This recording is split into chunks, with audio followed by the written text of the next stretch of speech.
Good morning class. आज हमारा topic है शैक्षिक तकनीकी का तृतीय उपागम है हमारा, वो हमारा सिस्टम अप्रोच। इससे पहले हमने हार्डवेयर और सॉफ्टवेयर टेक्नोलॉजी पर बात कर ली। आज हम बात करेंगे सिस्टम टेक्नोलॉजी, ठीक है, यानी प्रणाली तकनीकी। तो प्रणाली तकनीकी या प्रणाली उपागम की अगर हम बात करें तो सिस्टम शब्द कंप्यूटर से रिलेटेड है। तो एक तरीके से हम यह कह सकते हैं जो तृतीय प्रकार की शैक्षिक तकनीकी का संबंध कंप्यूटर विज्ञान पर आधारित प्रणाली अभियांत्रिकी यानी सिस्टम इंजीनियरिंग से है। इस तकनीकी प्रणाली के नवीनतम स्वरूप और संप्रत्यय को हम प्रतिनिधित्व करती है। इस प्रकार की शैक्षिक तकनीकी शिक्षा के क्षेत्र में प्रणाली उपागम का प्रयोग इस प्रकार करना चाहती है कि शिक्षा की प्रणाली का रूप नियोजित और संगठित किया जाए ताकि शक्ति और साधनों के अपव्यय को रोकते हुए सीमित शिक्षा स्रोतों एवं साधनों के अंतर्गत शैक्षिक उद्देश्यों की सर्वोत्तम ढंग से प्राप्ति की जा सके। तो ये सिस्टम अप्रोच है जो कि मैंने बताया आज ये कंप्यूटर बेस्ड है टोटल। तो इसमें तीन चीज़ें इंक्लूड रहती हैं, इनपुट, प्रोसेस और आउटपुट, यानी IPO। ये इनपुट प्रोसेस आउटपुट है, ये केवल सिस्टम अप्रोच में नहीं, ये हमारे हर जीवन के हर पहलुओं को स्पर्श करती है बात। अगर कारखाने में मोमबत्ती बनाने का निर्माण हो रहा है तो मैनेजमेंट का भी ये सीधा रूल होता है कि मिनिमम इनपुट, गुड प्रोसेस और मैक्सिमम आउटपुट, कि कम से कम लागत लगाते हुए अच्छा उत्पादन करके हम बेहतरीन परिणाम प्राप्त करें। तो इस प्रणाली उपागम में शिक्षा को एक ऐसी प्रणाली माना गया है जिसमें कुल तत्व अदा यानी इनपुट के रूप में कार्य करते हैं। इन तथ्यों को एक प्रक्रिया से गुजरना होता है जिसकी परिणति प्रदा यानी आउटपुट के रूप में हमें प्राप्त होती है। इस प्रणाली के रूप में कुछ विशिष्ट शैक्षिक एवं भौतिक परिस्थितियों एवं वातावरण में अपना कार्य करती है और यह वातावरण इसकी प्रक्रिया में से गुजरना होता है जिसकी जो विशिष्ट शैक्षिक एवं भौतिक परिस्थितियों एवं वातावरण में अपना कार्य करती है। यह वातावरण इसकी प्रक्रिया और परिणाम दोनों को समान रूप से प्रभावित करता है।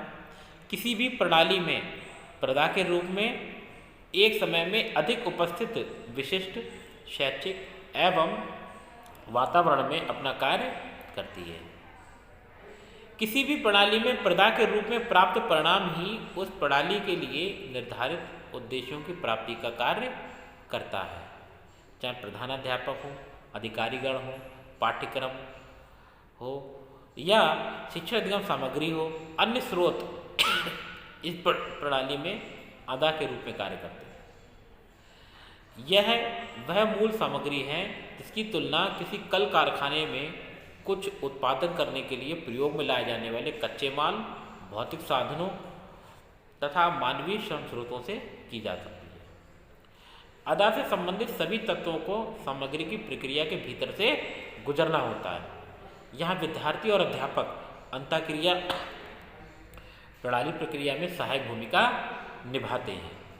इस प्रक्रिया के परिणाम स्वरूप विद्यार्थी के व्यवहार में अपेक्षित परिवर्तन लाने के संदर्भ में जो भी परिणाम निकल कर आते हैं वह सब हमारे आउटपुट के रूप में हमारे सामने आते हैं। एक शिक्षा प्रणाली का मूल्यांकन प्रदा से संबंधित इन्हीं परिणामों पर आधारित होता है।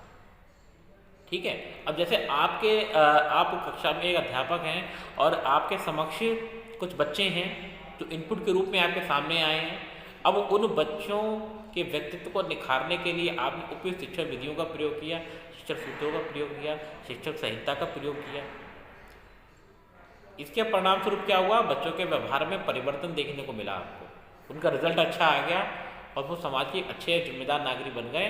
तो वो जो परिणाम आया वो हमारा आउटपुट है। तो इस प्रकार शैक्षिक तकनीकी अथवा प्रणाली उपागम शैक्षिक तकनीकी क्षेत्र में नवीनतम विचारों का प्रतिनिधित्व करती है। हमारे देश में अभी यह शैशवावस्था में है, परंतु इसकी बढ़ती लोकप्रियता, वैज्ञानिक शैली, गणितीय प्रकृति को देखते हुए यह निश्चित रूप से कहा जा सकता है कि निकट भविष्य में शिक्षा को एक सुगठित, सुव्यवस्थित और उपयोगी प्रणाली बनाने में यह महत्वपूर्ण भूमिका निभाएगी। अब हम बात करते हैं शैक्षिक तकनीकी के विभिन्न रूप। तो शैक्षिक तकनीकी के बारे में आप पढ़ चुके हैं। इसके अलावा किसी शिक्षा के क्षेत्र में अपने प्रयोग और उपयोग को देखते हुए यह काफ़ी महत्वपूर्ण स्थान रखती है। इसकी अवधारणा और उपयोग दोनों ही अपनी दृष्टि से काफ़ी विस्तृत हैं और व्यापक हैं।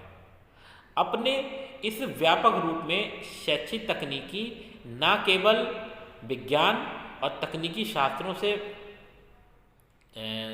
के परिनियमों और तकनीकों के प्रयोग में शिक्षण अधिगम कार्य से प्रशंसनीय सहयोग देती पाई जाती है, बल्कि मनोविज्ञान और शिक्षा विज्ञान के सिद्धांतों को सैद्धांतिक तथा व्यवहारिक रूप में कार्य करते हुए शैक्षिक तकनीकी अपना काम भली भांति करती है।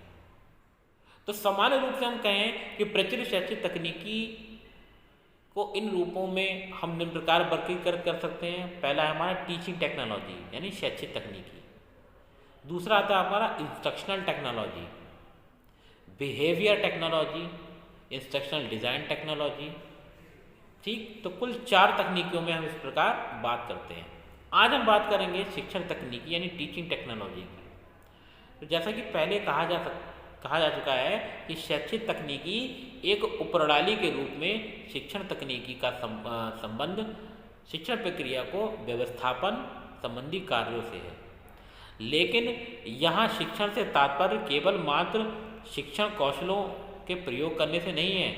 यद्यपि यह सही है कि शिक्षण एक कौशलात्मक कार्य है जिसके लिए कुछ विशिष्ट शिक्षण कौशल की जानकारी शिक्षक के लिए आवश्यक होनी चाहिए, परंतु इस प्रकार की जानकारी मात्र से ही कोई भी व्यक्ति शिक्षक नहीं बन जाता। शिक्षक को शिक्षण की कला विज्ञान में यथेष्ट रूप से पारंगत होना आवश्यक है। टेक्नीशियन की भूमिका निभानी पड़ेगी, एक्सपर्ट बनना पड़ेगा। इसके अर्थ में शिक्षण को एक तकनीकी के रूप में समझा जाना चाहिए जिसके बारे में पूरा ज्ञान और उसकी उपयोगिता उसके संबंध में एक कुशल अध्यापक के पास होनी चाहिए। आवश्यक शिक्षण तकनीकी से युक्त अध्यापक से यह आशा की जाती है कि वह कम समय में कम शक्ति का प्रयोग करके इतनी अच्छी तरीके से शिक्षण प्रक्रिया को संपादित करे जिसमें अधिक से अधिक प्रभावी तरीके से वह अपने उद्देश्यों में सफल हो सके। अब प्रश्न यह उठता है कि शैक्षिक तकनीकी में कौशल और शिक्षण तकनीकी की भूमिका निभाने वाले एक शिक्षक में अपने विषय के स्वामित्व को होने के साथ साथ, मतलब विषय स्वामित्व का मतलब अपने विषय पर पकड़ होने के साथ साथ किस प्रकार की तकनीकी कुशलताओं की अपेक्षा की जा सकती है। सामान्य रूप से शिक्षण से संबंधित इस प्रकार की कुछ कुशलताएं हमारे सामने आती हैं। पहला आता है हमारा कम्युनिकेशन स्किल यानी संप्रेषण कौशल। ठीक, बातचीत करना, कितने प्रभावी तरीके से बात करता है कोई शिक्षक, जिससे बच्चों के साथ वह आत्मीयता का भाव पहले जोड़े। ठीक है, आत्मीयता का भाव जोड़ने के बाद वह शिक्षक बच्चों के साथ इंटरकनेक्ट हो, उसके बाद वह अपना पढ़ाना शुरू करे। इसके साथ साथ skill of interaction with student. ठीक है, जब वही बात आ गई कि विद्यार्थियों के साथ अंतः क्रिया करने संबंधी कौशल सामने होने चाहिए। फिर विद्यार्थियों में स्वतंत्र रूप से सोचने और अधिगम अनुभव करने की योग्यता को विकसित करें। ये कैसे होगा कि बच्चों के सामने कोई कंडीशन रहते हैं, उन कंडीशंस को बच्चे अपने आप ही हल करें, उसका निष्कर्ष निकाल कर दें आपको। ठीक है, और आप उसमें केवल एक ऑब्जर्वर की भूमिका निभाएं और बाद में जब रिजल्ट आपके सामने आ जाए तो उसमें कुछ त्रुटि मामूली सुधार हो तो उस सुधार को आप करके बताएं। विद्यार्थियों के अधिगम व्यवहार का मूल्यांकन करें और प्रतिपुष्टि करने संबंधी कौशल अर्जित करें। तो इसके लिए व्यवहार संबंधी के लिए क्या है भाई, एक्शन रिसर्च है ना, क्रियात्मक अनुसंधान के माध्यम से हम बालक के कौशलों, बालक के व्यवहार को जो है दुरुस्त कर सकते हैं। अब आती हमारी शिक्षण तकनीकी की आधारभूत विशेषताएं क्या है ना। तो शिक्षण एक वैज्ञानिक प्रक्रिया है जो मुख्य रूप से कुछ अवयव हैं जैसे शिक्षण सामग्री, संप्रेषण, प्रतिपुष्टि का उल्लेख किया जाता है। दूसरा, शिक्षण और अधिगम दोनों में पारस्परिक गहरा संबंध पाया जाता है।